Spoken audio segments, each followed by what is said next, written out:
What a privilege. Hopefully, Christoph is in the yes, there you are. I love your background, by the way, Christoph. Yeah, thank you very much for the introduction. Let me share my screen now. Yeah, let me give you options. And just while you do that, let me just tell you who Christoph is. He's Professor of Business Ethics and Director of the Institute for Ethics and Artificial Intelligence at the TUM in Munich. Background in business, informatics, and philosophy with a PhD. He was awarded the Heisenberg Fellowship in 2007. Congratulations. Numerous books, including The Ethics of Competition, visiting positions at Harvard, University of Pittsburgh, University of California, Taipei, Kyoto, Venice.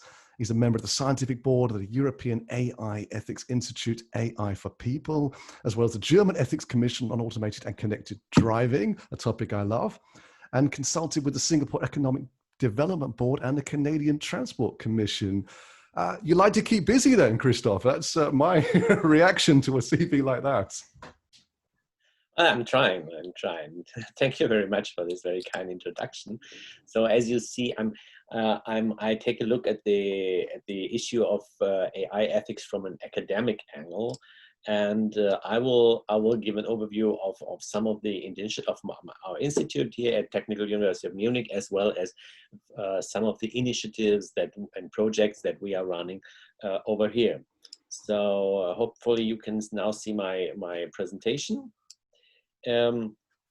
So this is we are here at the Technical University of Munich, and the Institute for Ethics in AI is an institute of this university where I am professor. And let me just give you some aspects of what we do, what events we're running, and some of our research highlights, as well as what's upcoming.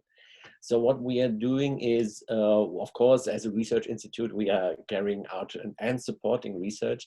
But we also see ourselves as a platform for cooperation between many different stakeholders from not just academia, but from industry, as well as civil society and also politics. And we see ourselves as a resource for these stakeholders, for information, but also for cooperation on ethics of AI and responsible AI. So our institute is fairly new. So it was just opened in 2019, actually in October 2019, which this was our picture from the opening with the German Minister for Digital Affairs, Federal Minister of Digital Affairs in the middle, and our president of the university to the left. Since then, we have been very active in running several events as our speaker series with professors from AI and AI ethics from the US, for example, Carnegie Mellon, as well as just today we had Hugh Price from Cambridge, from the Leverhulme Center for Ethics, for Future of Intelligence and Ethics here.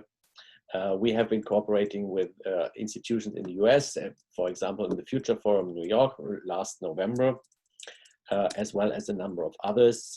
We hold regular workshops, for example, on European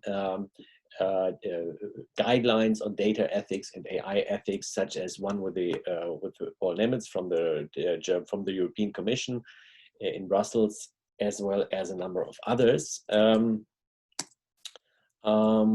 Yeah, I won't go into all the details we are doing, but just jump to our networks and initiatives. So who are we partnering with at the moment? So one of our major partners is Facebook. We received a major grant or research gift, actually with no obligations attached from Facebook last year, actually $7.5 million for carrying out research, independent research in the field of AI and ethics. But we are not focusing exclusively on Facebook. We have projects with the German government, here the Bundesministerium für Bildung und Forschung, a federal ministry, with the Bavarian Free State, as well as the IEEE, and a number of others, and our unicorn from Munich, Celonis, which is a company in this field of data mining in particular, and others. And one of our very new initiatives we have just started is the Global AI Ethics Consortium with these members that are listed here. Just after a few weeks after COVID started, we launched this initiative to work on responsible AI, now mostly in the context of the fight against COVID and other pandemics maybe. And in the future, but we are definitely planning to enlarge the scope of this consortium. And we are partnering here with institutes from universities such as NYU, from Cambridge, Oxford, the Sorbonne, but also the University of Tokyo or the Beijing Academy of AI.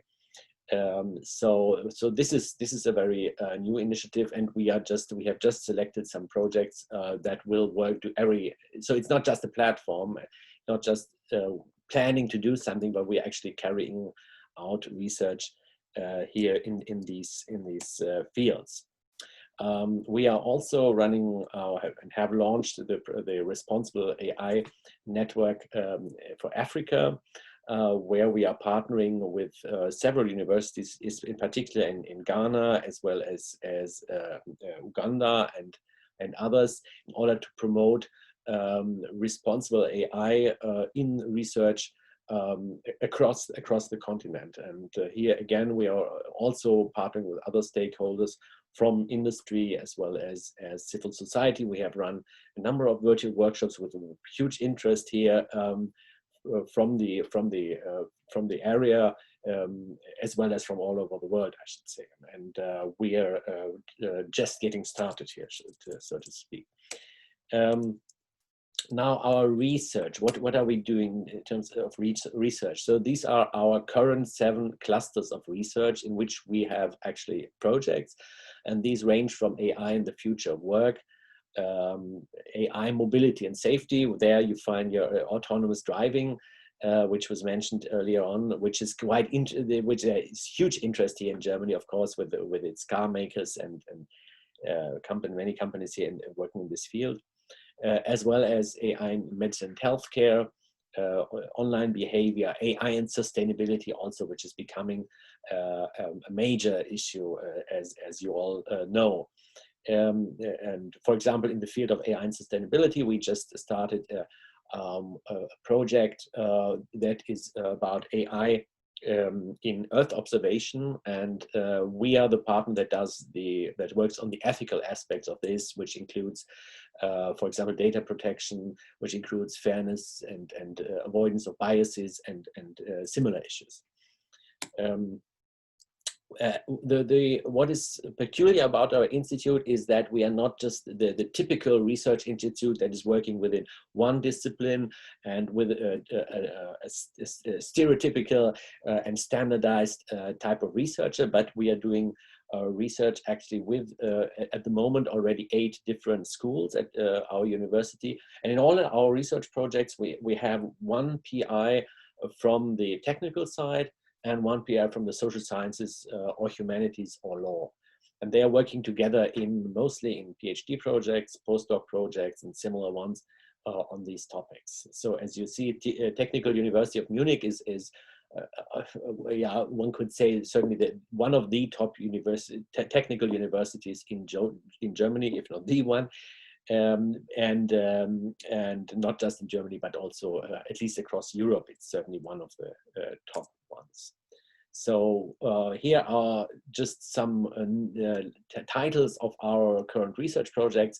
I'd already mentioned the AI for Earth observation, where we have something about autonomous driving ethics, preference-aware optimization systems, which is, for example, run, as you see here, together with the people from mechanical engineering, as well as the School of Governance. We are working on medical ethical advisor systems for ethical decisions of doctors, for example, in collaboration with the computer engineering school, as well as the School of Medicine. I won't mention all of these, but here you see more about, for example, AI-based interventions against online norm violations, online firestorms, and about their dynamics, predictability, and mitigation, as well as about trust in machine learning. And we also, if you look at our website, we regularly publish research briefs. For example, the most recent one to the left was about ethics and the use of AI-based tracing tools to manage COVID. We took a look